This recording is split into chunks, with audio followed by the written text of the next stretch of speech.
Sports Around the Bar. Hey guys, welcome into Sports Around the Bar, your weekly sports talk show. As always, I am Jakey Bartender, and I'm joined on center stool by my co-host Drew. And Drew, it's all over, man. Basketball's done, hockey's done, and within 2 nights, now we have baseball until football comes back here in like 45 days. So we are absolutely bracing for impact and for the dog days of summer here. It's going to be tough. It's going to be tough, but we got some stuff to talk about tonight. We do.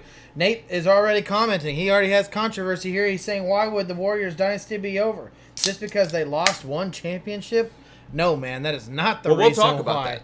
You want to jump into that first? Why don't we do that first? Obviously, it's first in the docket. We're also going to talk a little bit more basketball. Guys like Kyrie and Kawhi have kind of tipped their hands a little bit. We're going to talk about that. We're going to talk about the NHL and what happens next and everything that went on in Game 7. And then we're going to move on and talk about the San Francisco 49ers and how we think their 2019 season is going to go. But let's start with the Warriors dynasty. And I know what you're thinking, Nate. How is it over? Well, here's how. Obviously, Kevin Durant's contract is up. Klay Thompson, even though he's come out and said, I want to be a Warrior, it doesn't matter what the price is, I'll come back and sign this. Even the Warriors have come out and said, we're interested in signing these guys long term. You now have a major injury on Klay Thompson. You have a year that you're going to have to sit there and survive with Draymond Green and Steph Curry basically being the only two guys there, because the rest of this team is going to be pretty, let's just say, not the deepest team in the world. If you're going to pay Kevin Durant, if you're going to pay Klay Thompson, next year is almost a write-off year, I think. I don't know that this team is beating the Rockets or even someone like Portland with just those two guys. Do you see a problem coming up on the horizon for them? Absolutely. I mean, Nate, I was with you. I kind of was like, well, what do you mean? They still got Andre. They still got Livingston. What are you talking about? And then these guys are getting older. But then you're sitting there going, well, do you really want them to be your starter all year long and then into playoffs? This is going to be one of the first times in a long time that they don't have 3 All-Stars or more on their roster playing for the majority of the season. Right. And Jeremy says, if we do believe Klay Thompson is going to leave, where do you see him landing? I would like to see him go somewhere, and this is going to sound crazy, like the Lakers, where he can catch and shoot and let LeBron drive to the basket, especially if they get AD. They're going to need shooters. I think that would be a great fit for someone like Klay's game. If not, we could see him move off somewhere. Basically, any team can use a catch-and-shoot guy. Any team can use a guy that can just catch the ball and rip threes like that. Luckily for Klay and his talent and what he can do by just catching the ball and shooting it right off the bat, any team. If the Nets wanted to get aggressive, they could let go of Russell instead of re-signing him. They could go sign Kyrie, seems like it's likely. More on that in a minute. And then you get Klay Thompson at the number 2 that can shoot. If you can put a quality big man in there, you're talking about having a big 3 of your own and possibly good enough to challenge in the East if Kawhi Leonard moves out. If not, Toronto's still my favorite. I think the Bucks are still a good team, but at the very least, you're in that conversation where the Nets have not been in that conversation for a long time. Right, no doubt about it.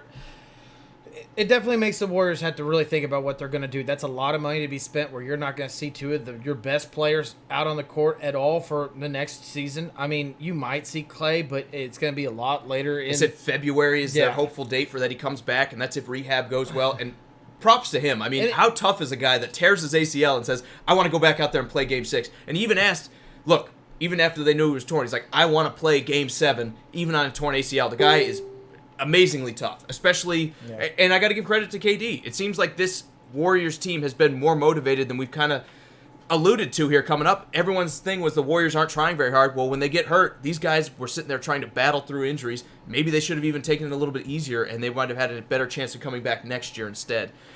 Nate says, but if KD stays, he thinks that they've only started. It's an interesting debate. He's a shooter. That's what you want to see. But he's going to be 31 by the time he's back on the court. I think he's 30 right now, so he's going to be closer to 32 than he is playing in his 31 year.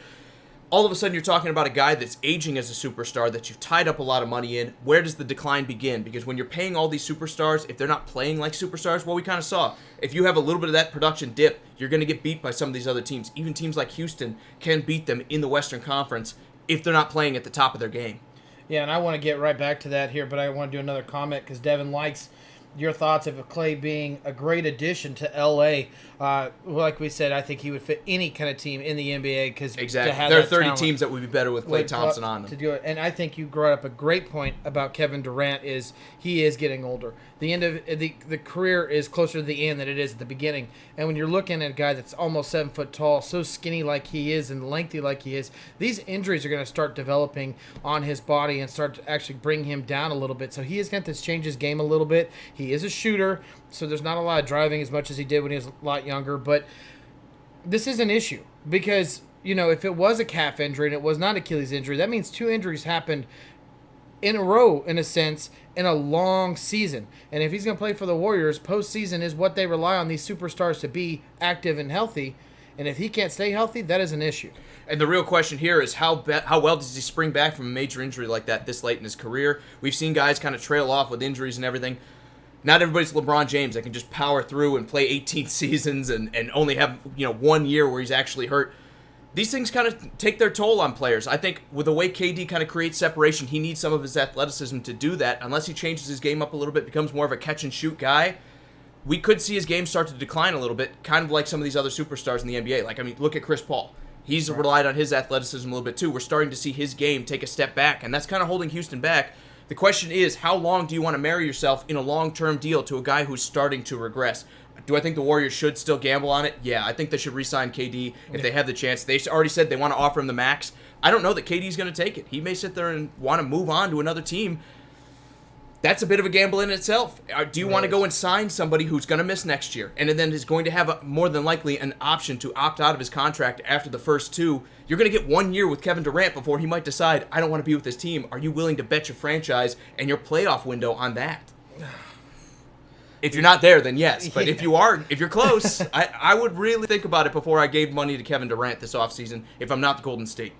Yeah, no doubt about it. And, there's another option that we're talking about, and that's what if they let KD go? What other superstar can they bring in? I don't really see Clay going anywhere. Should they bring in another superstar, or should they try to flesh out the roster instead? When we saw them at their best, they had a lot of guys. They had a younger Iguodala. They had all these guys coming in. Livingston was younger. That could come in off the bench and really hold their own. They didn't have that this year. As soon as guys like Curry were off the court, it's an option. Toronto dominated them, right? I get it. That's why I'm saying that they're going to need, if KD is not their go-to guy, that's still a year away for him to play. We're talking a whole nother season before we see him again on the court. Do they go out there, spend a little money, and bring another superstar? And I get that Cousins did not work out, but there is a lot of names out there that they could be throwing some money at if they want to try to make another run next year. Exactly, and he might be the piece we haven't talked about yet. He was playing on a $5 million contract. Do you see him taking another deep discount when there's probably a team out there like Memphis or somebody else that will still believe in his game and say, look, we have this high pick. We're probably going to get Morant from college here. If we go and sign DeMarcus Cousins, we might be able to get back to more competitive here really quick. Let's give him a max contract. Does Cousins chase the money, or does he try to win a ring and stick around in Golden State and take a huge hit to his pocketbook doing so? I don't really know if I could sit there and say that you're going to see a max contract go to Cousins just because of his injury and how he cannot stay healthy for some reason. But you really do think that it's time for him to go out and get another big contract. These guys, when they get that money given to them, when they're getting those high contracts like he did a few years back, he's going to be missing that money, and I think that money is going to pull him away from the Warriors. Now, Austin says KD should stay in the Bay Area considering his age and recent injury history. If they're offering you a new 4 or 5 year deal, Drew, I would really think about it. Again, you're going to be 31 here. You're coming off a major injury. If they're going to max you out, you might as well take it. It's all guaranteed money in basketball. I know we've been talking about the legacy, and is it really legitimate championships if you win them with Golden State? Does this kind of help that kind of legacy for him because they lost this championship? Does that make the other one more special? Yeah, you would think so. And Pat says Durant is out for the next season. He is. At least that's what they're putting the timeline on for him to be out for the remainder, or for the next season the whole way through. Just real quick, Scott, it said your comment, man. I don't see your comment. If you are commenting, Scott might be on a video behind us. Okay, I just don't know what's going on. We want you to be part of the show, Scott. So if you are doing it, just keep commenting, man. Unfortunately, we can't see him. I think he's commenting on an old video. He's watching one of the other ones right now. That's okay. Unfortunately, he's not with us live. We hope to see him back because we like hearing from Scott, especially with the NBA. Let's move forward and talk about Kyrie Irving, because this is another interesting move here, Drew. He fired his agent and hired somebody related to Jay-Z's marketing firm. Does this guarantee he's going to the Nets? I think this is a done deal. When I heard that, I was like, it's happening. He's going to the Nets. I think it's a very high probability that he is going to the Nets. I do think the Nets are going to have to figure out someone else besides Kyrie. I honestly do. They're going to have to figure out how to Well, they bring have someone D'Angelo else in. Russell, and he's looking like a superstar since the Right, trade but anyway. We've talked about how they don't seem to match up properly. And we've also seen guys like Kevin Love that when you're by yourself and you're on a bad team that the T-Wolves were when he was there, it's easy to look good. It's easy to put stats up. Now, I will say they did kind of put some results together. They got to the playoffs. They looked okay for a short time there. But you can't sit there and tell me that team is just stacked and D'Angelo Russell was still putting it up with that kind of talent around him. I think a lot of his success last year was because he was the guy now. You're not on LA with all these other young guys that they want to get the ball into their hands. He was basically plan A, and we'll let this guy kind of take control and see what he can do. That's not going to be the case when Kyrie's dribbling down the court and dribbling for 20 seconds and then shooting. Right. I mean, how much of his production is going to fall off? That's why I think it's not going to be a good fit between these two. No, I agree with you, and they play the exact same position. And Jeremy's in with me. He says he's Nets for sure. I think this is probably as close to a guarantee that you're going to find. You don't hire an agent who's also working with the owner of the team that you're linked to unless you're probably going there. I mean, it's kind of a conflict of interest for that agent to not want to sign you with the Nets. Absolutely. And Austin also says, ruptured Achilles is no joke. He feels bad for KD. I think we all do, man. I do too, and I think it might help dispel some of this kind of snake talk. I didn't mean to cut you off. No, you're fine. I think it kind of dispels a little bit of the snake talk. You'll still have some of those hardcore people that just don't like him, and he'll be that snake forever in their hearts. But I think a lot of your moderate fans in the middle are probably like, I didn't like the move to Golden State, but you got to admit that took heart. Going out there, not being sure that you're going to come back and being able to play hurt like that took some heart. Yeah, the only thing I was going to say is, I think as a lot of fans of just sports in general wanted to see KD out there. I think I, as an NBA fan, wanted to watch the Raptors beat the Warriors closer to being full strength than half strength. Well, let's ask this, because we're going to hear about this. Do the Raptors still win the series if everybody's healthy on Golden State? Yeah. I mean, if Cousins wasn't hurt beforehand, and KD doesn't get hurt against the Blazers, and Klay Thompson doesn't tear his ACL and get hurt in Game 2 as well. Yeah, because they won. I'm going to go with no. It's their turn, man. It was their turn to win it. I'm going to go with no. I don't think they win if everybody's healthy going into that. I love Kawhi Leonard. I think he willed it. He might be the best player in the NBA right now. When you talk about the defense, that seems to be the forgotten stat in the NBA. He might be the best all-around player in the NBA right now. I know everyone wants to say Kevin Durant because he'll go drop 40 points. Kawhi Leonard just led a team that, by all accounts, should not be this good. I mean, Fred VanVleet, Mr. averaging 4 points a game, goes on to be one of a pivotal point here because Kawhi was drawing so much attention away. He's a great teammate. He's not worried about the media. He's not worried about legacy. He is like the ultimate coach's player that is just going to go out and play hard and try to win every game. Austin's agreeing with you. He says probably not.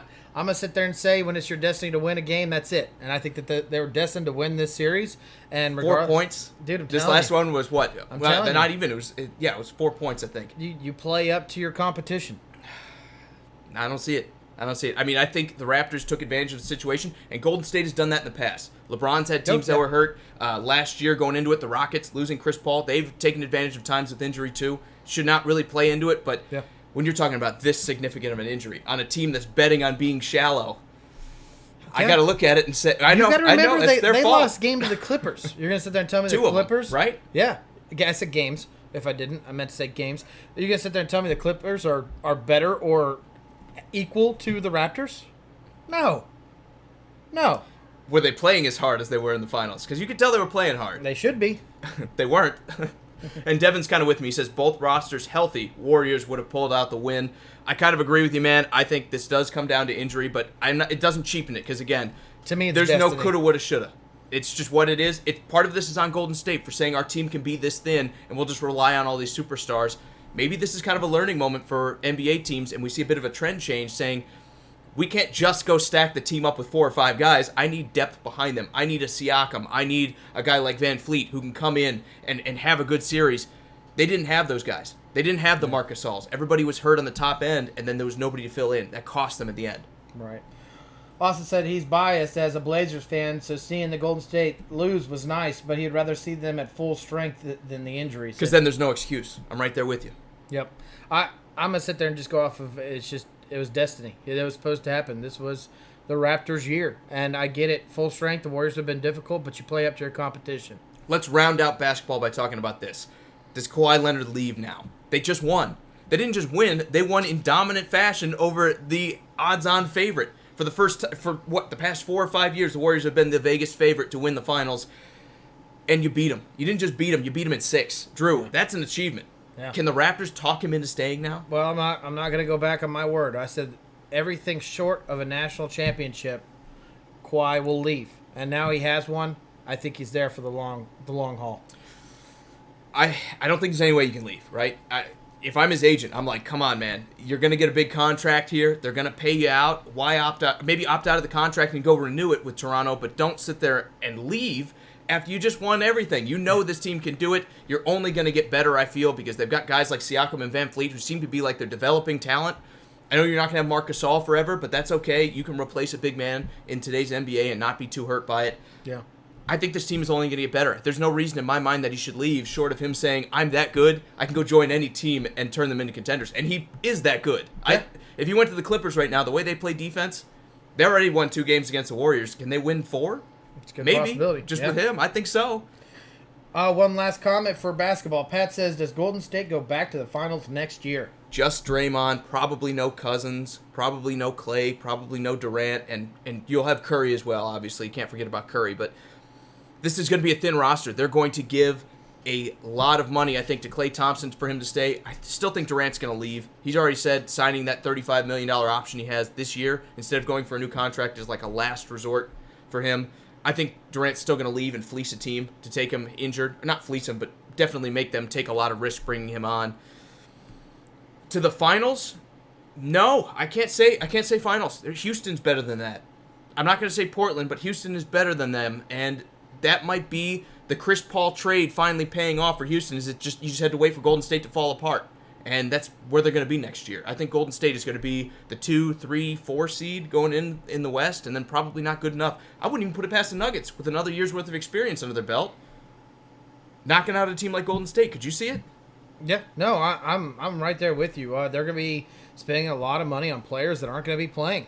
So, like I said earlier, if they go out and get another All-Star to keep this dynasty in a sense running, is the only way I see them getting in the finals next year, because I think this will be a down year. Yes, Stephen Curry's amazing. That guy can put a win on his back at any point in time, in literally any time. And I don't really seeing it as dominant as it was. Will they get the playoffs? Yes. Finals, I think it's just too hard of basketball for especially in the West. Someone where Curry and Green are the only guys they're going to, because you got to remember that they've had all-stars all around these guys, and they're not used to it just being them. Exactly. And that's the other thing. How does morale drop when all of a sudden you don't have Klay Thompson to hit all those shots and get hot when you need him to? When Curry goes cold shooting, and that happens to shooters, who makes up for it? Is Draymond Green going to put everything on his back? I'm going to go with probably not. You're going to be relying on guys like Cook and Andre Iguodala to come off the bench and make something happen. I just don't see it, Drew. I think this team is probably like the 3 or the 4 seed next year with just those 2 guys. They're going to be too thin because too much of their money is going to be going to guys who are hurt.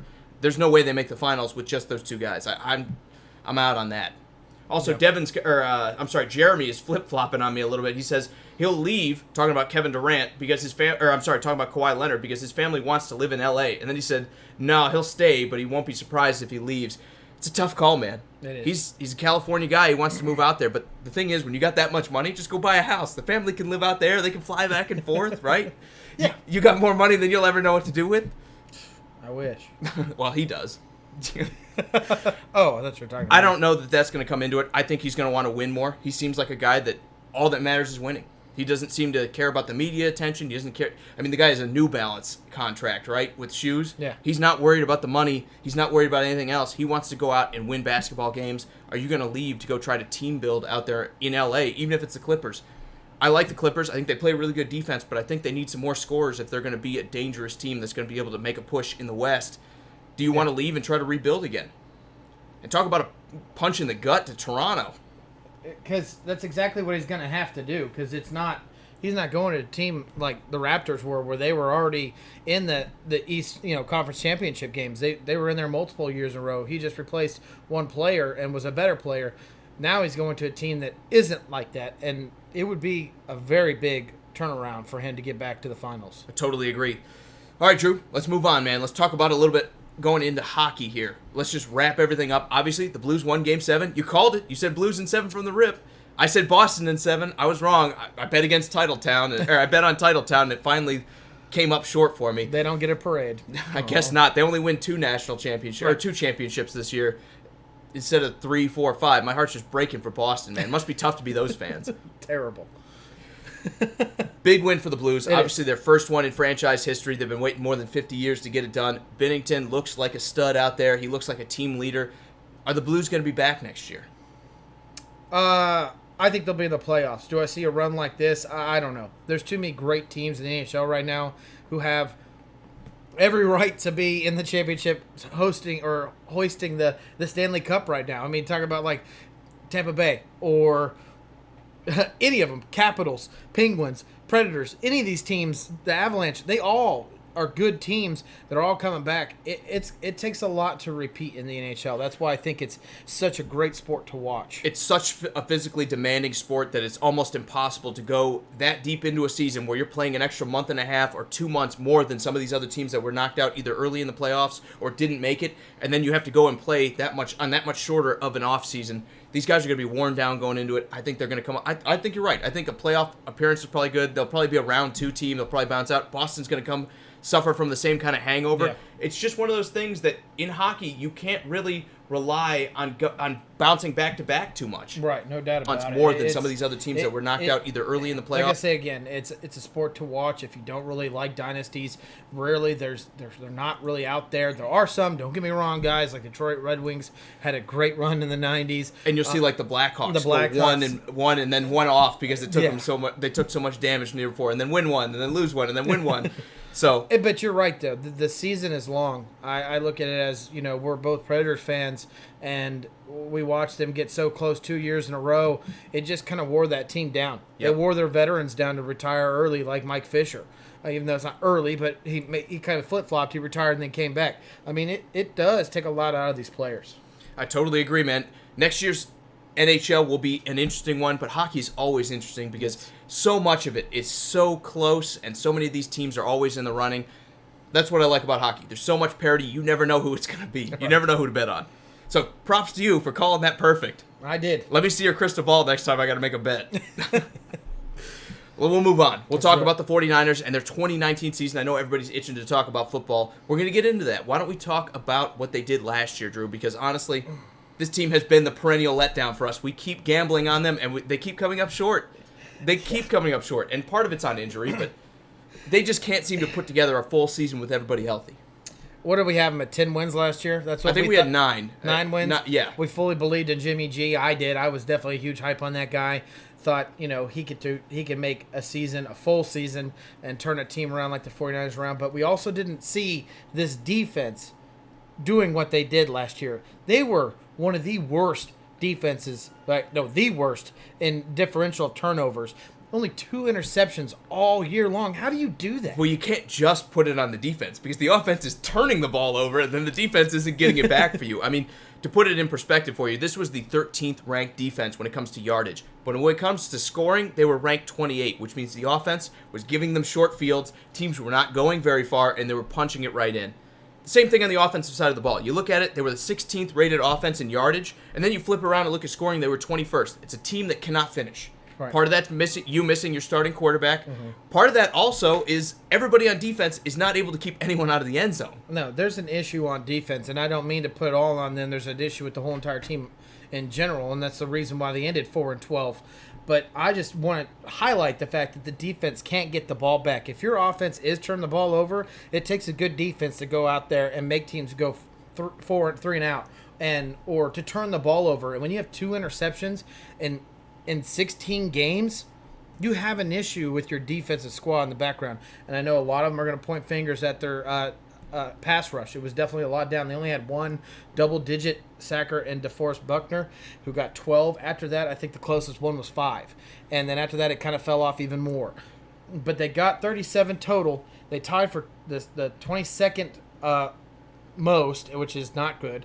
And they have an issue where they're allowing teams to put up points. And obviously, like you said, in a short yardage, you got to fix this. And the question is, did they fix it during this offseason? Well, they sure threw enough money and resources at it to try to fix it. Bringing in D Ford, trading for him. I love that they only gave up a second-round pick next year to get him, but then they had to go renew him to a long-term contract. They gave him a 5-year deal. The guy's already 28. I'm kind of concerned about that. Mm-hmm. My biggest concern with this team is John Lynch, their GM, has been unafraid to throw money at any and every player that comes up in free agency or that he seems to be able to get his hands on. You can't run a team like that. Eventually you run into cap problems. You wind up overpaying people that aren't worth the money, and you just don't wind up with the same kind of depth that these good teams have. He's done it with Quan Alexander, paying him all this money, coming in from Tampa Bay. And I like these players, I just don't like the money they bought them at. Tevin Coleman, they paid him as well. They already got done paying Jerick McKinnon last year. They threw money at a ton of money at D Ford, and then they went and spent a high draft pick on Nick Bosa, which I like that as a draft pick, but they've tried to address this edge rush position. They've tried to address some other positions on this defense, and they've done it by just throwing wads of cash at a problem. The question is going to be, is there going to be the cohesiveness that's going to fix this overnight? Yeah, it's going to take a lot. Austin says he's not going to lie. Mullins did not look that bad. The defense was absolutely terrible. Wonder how Jimmy G will look this year. Let's be completely honest. What they found in Nick Mullins was amazing.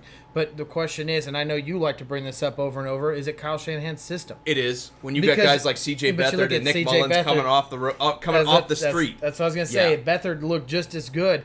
Nick Mullins had a little bit more flash to him, but they all threw interceptions. They all didn't win games.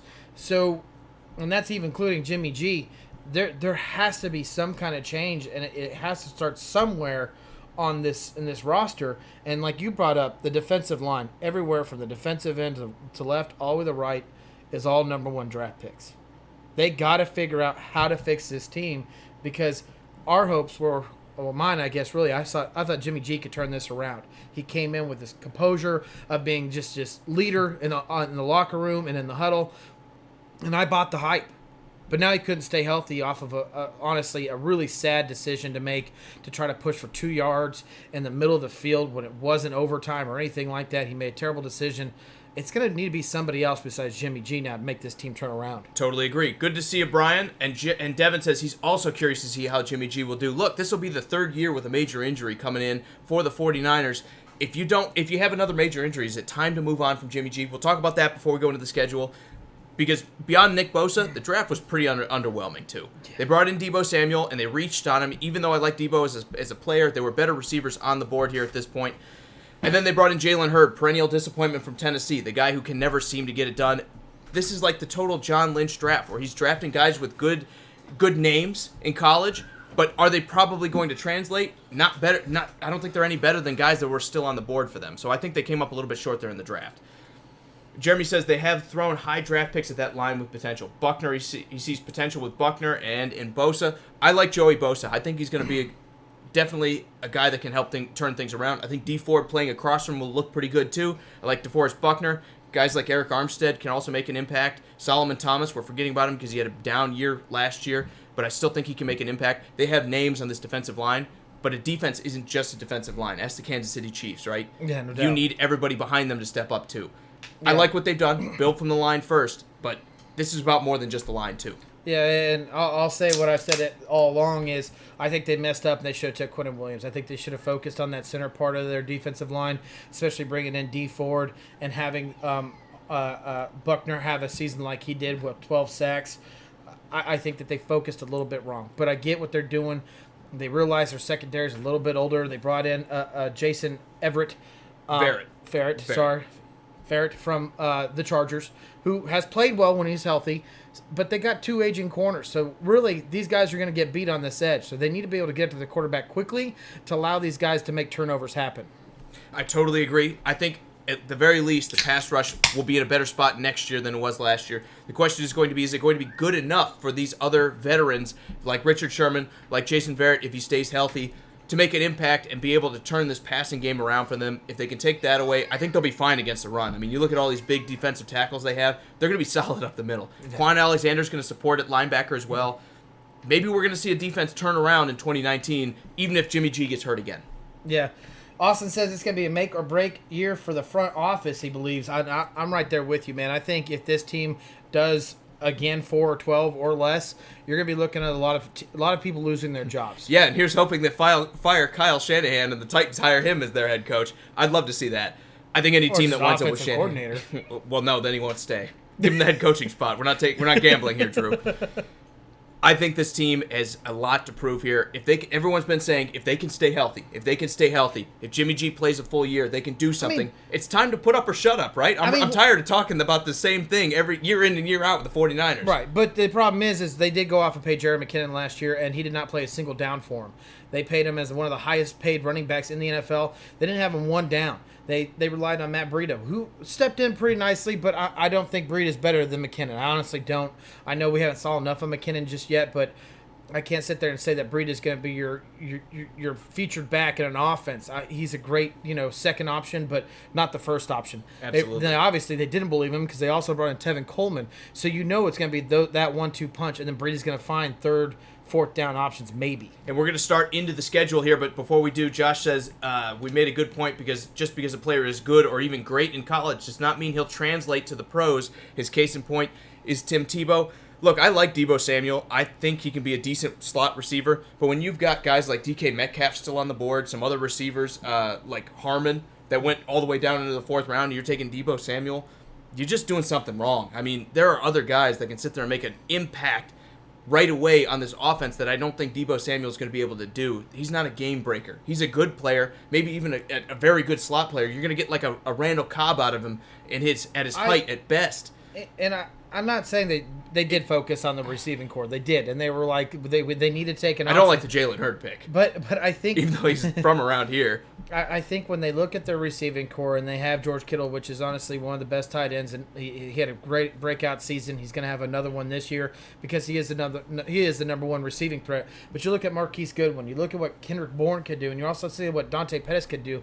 You do have some building pieces there, but you put these other guys, these young players around them to push the potential of other players. And if Deebo Samuel comes out and is a starter, good for them. But I think what he's really going to do is going to push Goodwin and Bourne and Pettis to do better. I hope so, because we need to see more out of those guys too. No doubt. One more comment, even though I keep saying one more comment. Austin says, can they stop the Rams? And let me go from an optimistic view here. Can they stop the Rams? Not yet, but they're still building towards that. Can they stop Seattle? Well, they beat them once last year. And then on top of it, he says, can they stop the air raid offense in Arizona? I'm going to say yes. When you look at Arizona not really addressing the offensive line very much, they have stacked that defensive front up. If anything, they're going to be in Kyler Murray's backfield as quick as humanly possible to try to take away that run. They've also brought in guys like Quan Alexander to slow down David Johnson. This team's going to compete in the West.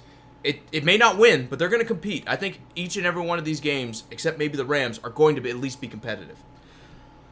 To talk about what Austin's talking about, just so I can answer it, Rams no, Seattle no, even though I think they'll split a game. Sorry to spoil it for everyone, but I think they'll split a game with Seattle like they did last year. But when you're talking about Arizona, you know that right on the head. They didn't focus on that offensive line. When you go back and you look at when we did the Arizona Cardinals preview for this season coming up, one thing that we don't know what Kyler Murray is he a Michael Vick? Is he a Russell Wilson thrower on the move, or is he a Tim Tebow where it's just, pros change everything. He looked great in college, but that does not mean anything. Your windows are going to pro. You're not facing Big 12 defenses, what Drew's trying to say, but he's too much of a Big 12 fan to sit there and say I don't know what you're talking about. Exactly. You're not facing those Big 12 defenses anymore. It's going to be an interesting trial for Kyler Murray, even though we like his accuracy. The question is going to be, can he keep it up in the pros where those windows are so much tighter? And can he do it from day one? I think at the very least, you got to give the edge to the 49ers in year one of Kyler's career. But we'll talk about that later. Why don't we talk about the first couple weeks here? Josh, thank you so much, man. We appreciate it. We're glad you could join us. Absolutely. We're going to kind of group some of these weeks together because they start with a pretty easy schedule. And if the 49ers are going to do anything, Drew, Jimmy G stays healthy, they got to capitalize early, right? I mean, on the road at the Buccaneers, Bengals at home, and then they get the Steelers at home. On the road for the Bengals. Did I flip that? It's okay. On the road. Okay. So you still got 2 road games, but you get the Bengals and the Buccaneers to start the season off, right? Right. That is a pretty solid, I would say. Those are 2 teams I want to play early on. The Buccaneers defense is going to be still trying to find itself, absolutely obliterated. Losing a guy like Quan Alexander is going to be playing to make a point here. And then you have the Bengals, who can't play defense either. This is how you want to ease Jimmy G back into that starting kind of regiment, is against defenses like this. Right, and I agree. I think week one with the Buccaneers coming in, they got a whole new offensive scheme. Jameis Winston is going to be their number one week starter. We all kind of know what we get out of him. When pressure gets on him, we kind of think that this 49ers defensive line is improved. They're going to put pressure on Jameis Winston. I think that's when you're going to be able to see some of these veteran corners like Sherman and Verrett. I always want to call him Everett. Verrett. This is where they're going to hopefully get some more better than just two interceptions and create some turnovers. I think this is a winnable game. But when they go into week 2 against the Bengals, this is in Cincinnati. They're going to get a healthy Andy Dalton. They're going to get a healthy A.J. Green and Joe Mixon. I think this offense could beat what the 49ers are trying to do on defense. This is going to be one of the kind of games that saves Andy Dalton's career because he's going to come out and throw for 350 yards. The Bengals' offensive line is still getting better. I know they drafted Jonah Williams this year to try to shore up that left tackle position. They also drafted Billy Price the year before, so they're trying to get better on the offensive line. If Andy Dalton can go out there and throw all over the secondary that was historically pretty weak last year for them, they're going to struggle in this game. A.J. Green is back. Tyler Boyd looks like he's actually worth that first-round pick they spent on him all the way back in 2016. The Bengals' wide receiving core is absolutely dynamic, and as long as Andy Dalton is healthy and throwing the ball, this is going to be a challenging game for the 49ers. Even though I think they're going to put up points, I'll give the edge to the Bengals here in week 2. Yeah, Austin has it opposite. He says they're going to lose the first game, and then in week 2 they're going to beat the Bengals. But in week 3, they're going to Pittsburgh to beat the Steelers. Now, this Steelers team is one of those teams that everyone is kind of just up and down about. You got all the people out there saying, oh, they're going to win the division. And you got other teams where they're going to take a huge step back. They took too many losses. Ben Roethlisberger's 1 year older, always talking about retirement. Yeah, I know. I think he signed an extension to stay a little bit longer. But that's mostly to just fix kind of the contract issues and make more money for free agency. I think this is a hiccup game for the Steelers because I think the 49ers taking a loss at week 2, they're going to come in and say, no, we're better than this. And this might be a Jimmy G game because that Steelers defense is definitely questionable. No, I agree. I think the Steelers defense, they're bringing on guys like Steven Nelson to try to make things up in the cornerback position. They're going to struggle here. I think Jimmy G's going to be able to throw a little bit. Kyle Shanahan's going to have some creative stuff to challenge these defenders. They're going to put up points. The question is going to be, can the Steelers keep up with that? I think early on, you're trying to reestablish some of these receivers. You were telling me beforehand, Juju Smith-Schuster is a stud, and he's a number 1 wide receiver. I think it may take a couple weeks for him to kind of develop into that role as well. The guy has also lived in Antonio Brown's shadow for his entire career at this point. He's going to have to try to find a way to establish himself as number 1 when everyone is game planning for you. I think Richard Sherman, even though he doesn't switch sides of the field, playing against Juju Smith-Schuster will be a challenge for the Steelers in week 1, and then it's going to be on all these other young wide receivers coming up to make a name for themselves. I don't see that guy yet. The Steelers have done it before with guys coming out of the woodworks like Antonio Brown, but they need to do it again, and there's never a guarantee in the NFL you're going to get that. No doubt about it. Austin says Steelers are one of the worst teams to judge. No one knows what's going on with them. That's exactly our point, and that's the reason why we're going to give the 49ers a win here. So to start off, their 49ers 2019 season, we have a win, a loss, and a win. Before they go on their bye, they were not graced with a great bye week. No, and it's always tough when you get to that week 4 bye and you have to face 13 weeks at the end of the season of just football, nonstop football. You're getting beaten up. You don't get any kind of break, nothing to look forward to in the middle of the season. Then you got to come off there and play the Super Bowl winning in 2019. You heard it here first, like everyone's already saying. We're kidding.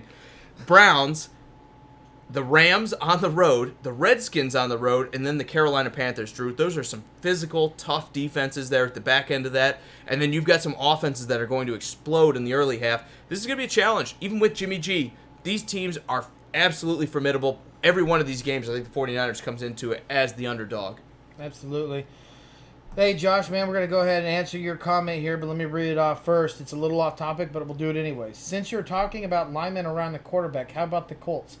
I know the media hype is placing them as a favorite, as well as they should be. Even though I'm a Dolphins fan, I live in the Indianapolis area. Just curious about your take. I do follow the Colts because I live here. Well, let me say this. Offensive lines change from year to year.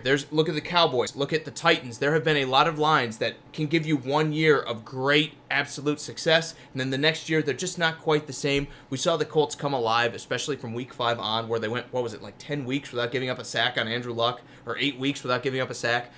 They had an absolutely fantastic 2018, but in the NFL, with all the wear and tear, it's very, very difficult to replicate success on the offensive line. We love Steven Nelson. We love a lot of these other guys on the offensive line, like Costanzo. I think they're good players. The question is going to be, can they stay consistent? I think they take a half step back. I think everyone's ready to crown them as that amazing offensive line multiple years in a row, but that is a really hard task to accomplish in the NFL, is to be consistently good on the offensive line, even with the same guys. They only had one player play all 16 games. That was Nelson on that offensive line. That's it. Everyone else lost games due to injury, and the core pretty much stuck together. They're all still there. These backups came in, and they played really well. There's some of these backups would be starters in any other team in the NFL. The question is when you're not constantly getting all that time to play, I know you practice with the team, but they get injured again and that backup comes back in, they might not have that same juju they had last year where they seemed to match up really well. Nelson was a huge addition to that offensive line. The reason why that team is so good is because the attitude and the toughness that he brings. But injury issues are huge.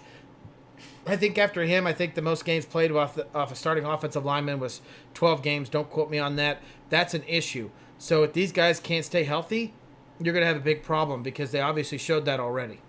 And exactly, that's how teams beat Andrew Luck, is you get after him. If the Colts can defend him, they should be the favorite to win the AFC South, as much as that pains me to say. But if you protect a quarterback like Andrew Luck and let him pick you apart, you're going to win games, except against the elite teams like Kansas City and the Patriots. I don't think they're quite prepared to beat teams like that just yet, but if you look at this offensive line, they are going to be, in my opinion, the most important part of their 2019 season. If they play like that again, we're talking about a 12-win, 11-win team here. Yeah, no doubt. Especially because two of those are coming against my team. Ugh. Let's go back to the 49ers and Week 5, Monday night against, as you claim them, the media's Super Bowl team, the Cleveland Browns. And ours, right? Right? No. Yeah. No. And we're going to go ahead and throw in week 6, 7, and 8, because you also have, you're going to LA, you're playing the Rams, a tough divisional game. And then you're going clear across the country to Washington, D.C. to play one of our underrated teams that we really like in the Washington Redskins. This is year number 2. We're in on the Redskins. and then in week 8, they find themselves back at home, a lot of travel, and they're bringing in the Carolina Panthers, who we don't really know if Cam Newton's going to be there or not. So there's a lot of question marks on that. The reason we're going to put these games together is because it's a lot of traveling, it's a lot of moving, there's a short week, and they're playing a divisional rival too. Right. This is a tough stretch of 4 games for this team to beat all of these teams, which we don't see that happen. Especially those physical defenses at the end with the Redskins and the Panthers. They're going to beat up this 49ers team. Again, if Jimmy G can survive this stretch of games and not get hurt, I think the season might look a little bit better, but this is about where he's going to get hurt, right? I mean, the Redskins he only are gave going to 3 get games after last him. year. The Panthers are going to get after him. I think both of those defenses are absolutely going to make trouble for this offensive line that could use some improvement in San Francisco. Going back to the Rams, they're not going to outshoot the Rams, right? I think pretty much everybody under the sun is still going to pick the Rams to do it. You're going to have a healthy Cooper Kupp coming back. Sean McVay seems to be the only brighter offensive mind in the NFL. Maybe Andy Reid as well, than Kyle Shanahan. There are only a couple offensive guys better than Kyle Shanahan, and I think this is one of them. I think they're going to get outgunned because there's more talent on the Rams, and the scheme is probably even more creative than what they run in San Fran. Then you go and play 2 of the toughest defenses with the Redskins and the Panthers, guys that just want to grind it out. We have the Redskins as a win, Drew, as a surprising kind of upset, and we think maybe this comes down to the 49ers defense getting after the quarterback. Maybe they can make an impact and slow this run down with that tough defensive line. They're going to need a lot of help here. They're going to have to shut down the run, man. And it is based a lot of what they're doing at quarterback situation. If Dwayne Haskins is starting for the Redskins at this point in time, he's a rookie. He's going to make mistakes. And when you have veteran defensive line and secondary in that defense, they thrive on games like this. And even though it's a lot of movement for the 49ers, this Redskins defense is going to be ready for this offense. I honestly, truly believe it's more of a defensive struggle than it will be offensively. This is a slugfest. You're going to have to force a strip sack. You're going to have to generate an interception. And even though they did not do a good job of that last year, I bet with this pass rush improving, they're going to do a better job in 2019.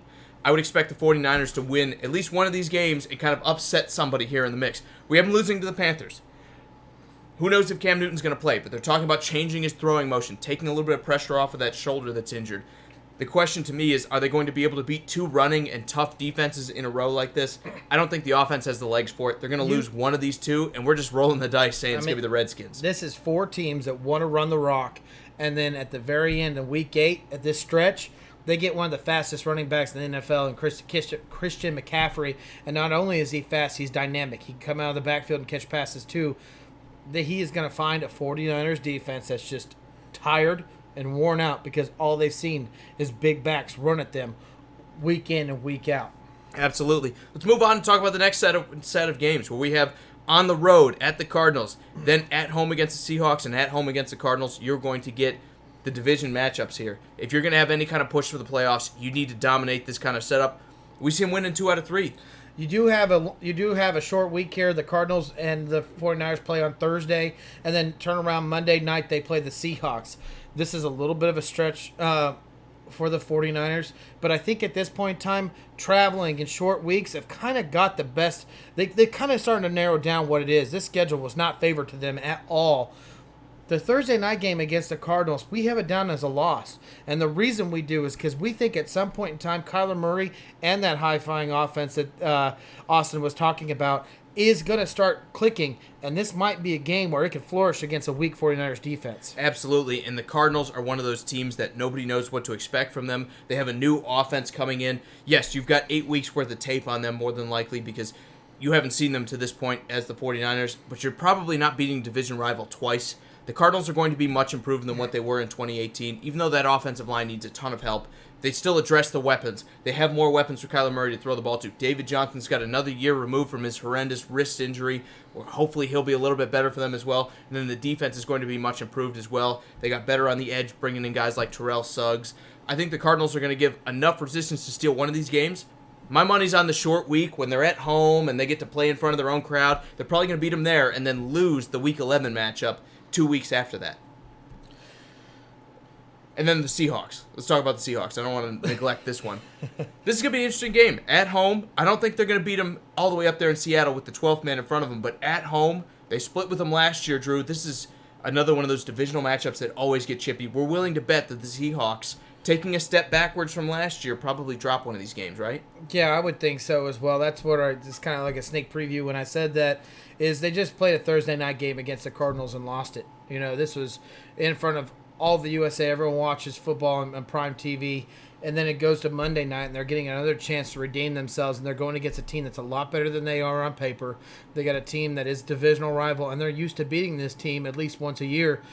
Even though they're going up in Seattle, I think this is a winnable game for the 49ers. You got Richard Sherman coming back again, and he wants to obviously do good as he can in front of his old fans.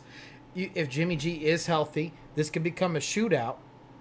And if it becomes a shootout, I fully believe that what Kyle Shanahan can create on offense makes your players like Goodwin and Debo better than what they truly are. But let's not forget, George Kittle's going to go off in one of these games.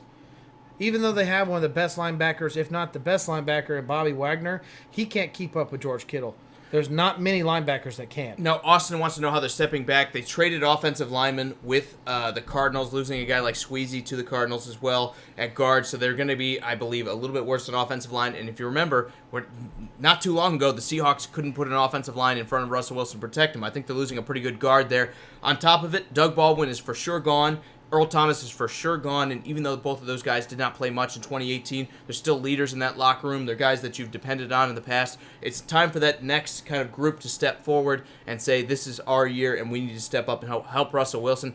I don't think the Seahawks defense is going to be as efficient as they were before. I think they kind of played a little bit over their heads last year. They're losing Frank Clark, which to me is their best defensive lineman, and the guy that made everything tick on that 43 that they run. Losing him and basically not picking anything up except for L.J. Collier in the draft, that you don't know how good this guy is going to be. Even everyone agrees he's probably a little underwhelming in college. They're going to have a challenge here on defense, I think. They might take a big step back defensively, a small step back offensively. Even Mike Davis, running back. I don't want to go too far into the Seahawks. Losing a guy like Mike Davis, who came in and bailed this team out for 2 or 3 games here last year, is going to be a major subtraction. Yeah. I think the Seahawks, even though I thought last year was the year they fall off the cliff, they're going to take somewhat of a step back because they're losing some of these guys that they've relied on in years past. even though they may not be the biggest names, losing some of them is going to hurt this team. To be honest, Austin, when we're sitting there going over the schedule before the show, and you sit there and you bring up the Seahawks and the 49ers, they have split so many games throughout the years. It's just so hard to sit there and go, oh, the Seahawks can win 2 games this year. And when I look at the schedules and I see in the middle of week 10, in the middle of the season, week 10, and then the very last week in week 17, not to give away another loss, sit there and tell me which ones you think you're going to see win or lose there. Do you see the Seahawks losing in week 17? I think, and I know Jake thinks, that the Seahawks are a playoff team, and more than likely in the NFC, they're battling for position. They're not going to sit their starters, so they're going to be playing a 49ers team in San Francisco, and they're going to be wanting to beat them. I just don't see that being the loss. I totally agree with you. Now, really quick, Jeremy says Frank Clark brought that intensity to the defense, and that did hurt them bad. I think Frank Clark also wanted to be paid. Frank Clark was going into his contract year last year, had by far his best year. I think the year before that was his other best year, where he had 8 sacks, and before that he had like 3 and 4, with less play time, to be fair. Yeah. But we haven't seen Frank Clark kind of explode. Last year, he was the leader of that defense. He was the guy that set the tone, and even regardless of his motives, wanted to sit there and put the best kind of product on the field he absolutely could. They're going to miss that. They're going to miss those 13 sacks that they got out of him, because there wasn't a lot of other good guys getting after the quarterback. Losing a guy like Frank Clark and trading him away and not getting any kind of player in return is going to hurt this defense. I don't think there's any way L.J. Collier comes in and has the same kind of success as Frank Clark does in year 1. Rarely do any rookie. Does any rookie drop 13 sacks? Exactly. And also, Austin says he felt like the offense will be more potent and the defense might take a sack or 2 back, but the secondary is only getting better. Austin, I kind of see your point, but I do believe the offensive line is the biggest kind of question for Seattle for a team that runs that much. Swapping out a guy like Iupati for Sweezy is going to be an issue for them. I think Iupati, even though he was a Pro Bowler 4 or 5 years ago and had like a string of 4 of them in a row, isn't the same player he was. Losing a guy who's younger and better in J.R. Sweezy, I believe, is going to be an issue on the offensive line. They're an injury or 2 away from Russell Wilson being back under attack at quarterback, and he's already shown if that happens, even though we love Russell Wilson to death, we think he's one of the best quarterbacks in the world, if you don't protect this guy, there's only so much you can do. There's only so much any NFL quarterback can do when there's that much pressure on him.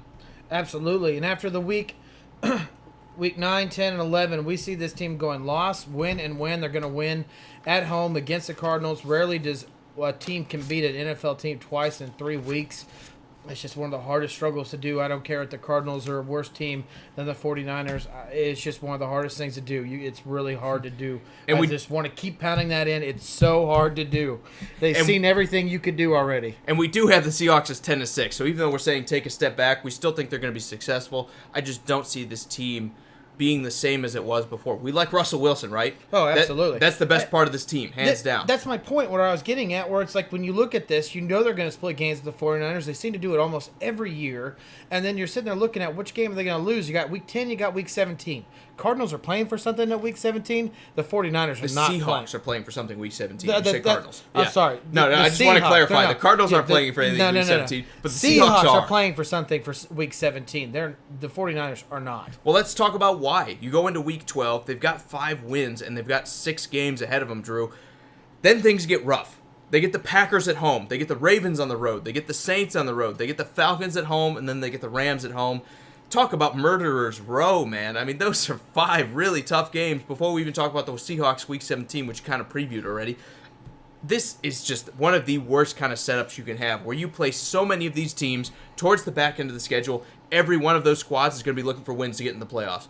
The only maybe exception to that is the Falcons, but every one of those other teams are going to be trying to get a playoff spot next year in 2019, and they're looking at the 49ers like this is a must-win. They're going to come in and absolutely maul these guys. It's tough. It's really tough. I do think that the Niners could probably pull one of these games out and win them, because I think if Jimmy G's still healthy and Kyle Shanahan is obviously still calling the offense, they could pull an upset here. But you sit there and look, the Packers with Aaron Rodgers. You sit there and look at the Ravens and that defense that they're going to bring up. And you're going into Baltimore. You look at the Saints, where I think everyone is sitting there going, this is one of the most complete teams on paper and on the field in the NFL. You got the Falcons, who we fully believe, when healthy, that they could be one of the best teams in the NFL. You got the Rams, who were just in the Super Bowl, and then you're finishing it with the Seahawks. we don't see it any other way but 6 straight losses. Right, absolutely. I think the end of the year is going to be tough for him. By now, we're betting Jimmy G is hurt, and the 49ers probably don't have their starting quarterback. We talked about it beforehand. If he gets hurt again, maybe it's time to move on at quarterback, and especially if you finish at 5-11, like we've predicted, maybe you can sit there and draft a quarterback towards the top end of the draft next year. Maybe it's Tua Tagovailoa. Maybe it's Justin Herbert from Oregon. They're going to go take somebody at the very top end of the draft, I believe, that's going to be their 2020 quarterback if Jimmy G can't stay healthy again. It's time to move on. Austin, don't apologize, man. No. Absolutely. By all means, keep bringing it up. Talk to us, dude. Well, let me just pause and kind of interject here. You're allowed to disagree with Drew all you want. When it comes to me, just agree with me and move on.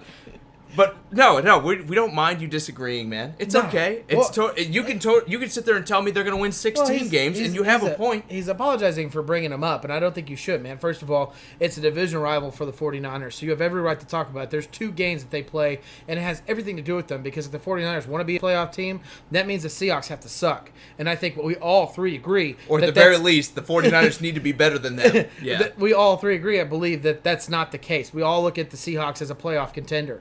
By all means, man, keep talking, keep asking. We love it. Talking about Jimmy G. If he does go down in injury again, it is absolutely time to move on for the 49ers. I think you go to him and ask for a pay cut. You sit there and say, hey, we'll keep you on our roster. You're not performing because you can't stay healthy. Take a pay cut. Allow us to go out and get a young rookie and try to move forward, but we still want you to be that bridge quarterback. Problem is, these guys had too much pride in their game and what they can do in the field. It's not going to happen. They're probably going to have to release this guy, hit a little bit on the cap because they overpaid for a lot of these players, and they move on. Hopefully, I don't want that to happen. I like to see Jimmy G. I love his attitude. I love what he brings to a team. I hope he can stay healthy. Even if he's healthy, when you look at this schedule and what's given to them after their bye week after week 4 is one of the toughest schedules in the NFL. And we were talking about this before. There is no easy schedule, but this is one of the tougher ones. Exactly. This is one of those matchups, especially from week 12 on, where if you're going to make the playoffs, you're going to have to make an impact in those games. And I don't see them really showing up against the Packers unless Aaron Rodgers is hurt. I don't see them showing up against the Ravens unless maybe that defense isn't very good. And then I don't see them showing up against the Saints, period. Maybe Drew Brees is hurt, but even then, I bet I'd probably take the Saints and Taysom Hill or Teddy Bridgewater or whoever they wind up with. I just don't believe it. They're gonna beat any one of these teams. Every one of them maybe is going to be at least in playoff contention and thinking they have a playoff shot. So they're going to need it a lot more, I think, than the 49ers are. You're going to see them lose the first couple, then the season goes off the rails, and that's the end of it. Devin says, before the show is over, can you suggest a good sports podcast that doesn't focus on one team? I'm looking for something new to listen to during the downtime at work. Me. How about that? You're in the right place. There's a lot of our past shows that if you missed, that is still a lot of good content that we talk about. We talk about everything, man, but we talk about the draft. We try to talk about every team that's coming up. We really do focus a lot on the NFL, but we love talking all sports with everybody. And if you're looking for someone that's kind of in the general area, even though I don't like to point to the competition too much, Around the NFL is not bad. They're a decent listen to. You can probably find them on Spotify, even though we're not on there yet. They're okay. They're not bad. I think, to me, and I am a very critical ear when it comes to a lot of sports, they don't really offend me too often to the point where I'm like, I disagree with them so bad that I'm like yelling at my TV or anything like that. They're one of those guys that they talk about everybody, even though they lean towards the popular teams. They'll talk about pretty much everything going on in the NFL. They don't do much during the summer. I'll warn you on that. They're not like us 3 times a week, but at the very least, that's someone else that if you want to listen to, you can. Absolutely. And then if you want to, like Drew said, we have a library of 158 other shows in our videos tab that you can listen to. Eventually, we're going to be on Spotify and everything else as soon as I decide to go pay for it. And we don't normally point to this, but we started, not a long time ago. For us, a long time ago. There's a lot of shows back there. You can go back and watch some of our early stuff and make fun of us. By all means, comment on there and make fun of us because we're starting out something new. And people like you, Devin, and people like Austin have helped us strive through our hard times and become better at this. But this show would not be anything without you guys commenting and adding to what Austin says. He loves the show, the banter and the debate. If you guys don't bring that in, we're doing a show where we're talking to each other. Exactly, and that's the reason we did it. We talk to each other. We're like, this is kind of fun. We want to bring everybody in and get your opinions as well. We want to be different a little bit because we want to get the opinion from the crowd. So if you are just watching and you haven't got in on the comments yet, feel free to absolutely comment on whatever you see, whatever crosses your mind. If you want to get in on the conversation, or if there's something you want to talk about, we love talking all kinds of sports with everybody, and odds are at least one of us will disagree with you. Well, we'll have an opinion for sure. Devin, if you just hit the videos, every video that we've done so far should be in our library. If you have any issues with that beyond there, go ahead and message us, and we'll try to help you through the process. And just really quick here, click our name, and then click the video tab. Literally everything we've done is all the way down there. I'm going to warn you right now, some of the early stuff's a little rough, okay? I wasn't always this beautiful in front of the camera. It's gonna be, I know it's gonna be rough, but again, we talk about everything going through 2018. We've got several teams that we've talked about for 2019. If you want to stay current, a lot of off-season stuff. We stay a little bit more flavor of the moment, but we do. There's plenty of stuff to listen to as well. We do. All right, guys, I think that's gonna wrap it up, Drew. We have the 49ers finishing 5-11. It's gonna be tough again. Maybe they see some major changes. Maybe it's GM. Maybe it's Jimmy G on his way out at quarterback. The 49ers, though, we don't think have what it takes on this roster to make a playoff push here. We think they're going to come up short again in 2019. Yeah, I do think it's going to be a little bit of a step back. I do like where this team is going to. You look at highlights like George Kittle and what he's becoming. You look at what Buckner's becoming. Maybe Nick Bosa and D Ford can find a good home there. This team has a lot of ifs. And one of the biggest is, if Jimmy G can stay healthy, what can he create on offense? And we talked about this real quick, is if Jimmy G can stay healthy, you might be looking at an 8-8 team. But we don't believe he can stay healthy. Absolutely. Austin says he's so glad he found us. He hopes to be here every Monday, Wednesday, and Friday. And I will just let you know that when the football season starts, we're going to be on Sundays in between the actual action on Sunday and Sunday Night Football. So to keep things a little bit fresher, we'll be talking about everything that goes on because we want to get your opinions right as it happens. Also, Devin says thank you, and he appreciates it. He'll get started from the beginning on Monday. Maybe skip 20 or 30 episodes because, like I said, it gets a little rough there at the beginning. No, start at the beginning. It's great. Guys, we do change our schedule when football season's going on. It just fits our schedule a little bit better. And like he says, we want your guys' fresh opinions about the games that are about to happen or did happen. So just be fair warning that the schedule does change, but we will definitely put a post out there and let you all know when that happens. Exactly, and we appreciate each and every one of you guys commenting, even if you're just watching. We're glad you're here. Sports is more fun when you guys are around. That's all I can say. No doubt about it. Thank you, Jeremy. Absolutely. Drew has some, I thought it was our other Jeremy that always shows up at the end of the episode. Not this one. Drew has some special thanks here. Guys, again, thank you all for the comments, the likes, the shares. It makes us do what we want to do here, and this is the reason why we do it. But real quick, special thanks to Nate, Jeremy, Devin, Austin, Pat, Brian, and Josh. You guys are so awesome. Thank you so much. It's been fun, guys. We will be back on Monday. We hope you have a great weekend. So for Sports Around the Bar, I am Jake, your bartender. This is Drew. We'll see you on Monday, and I hope you have a good weekend. See ya.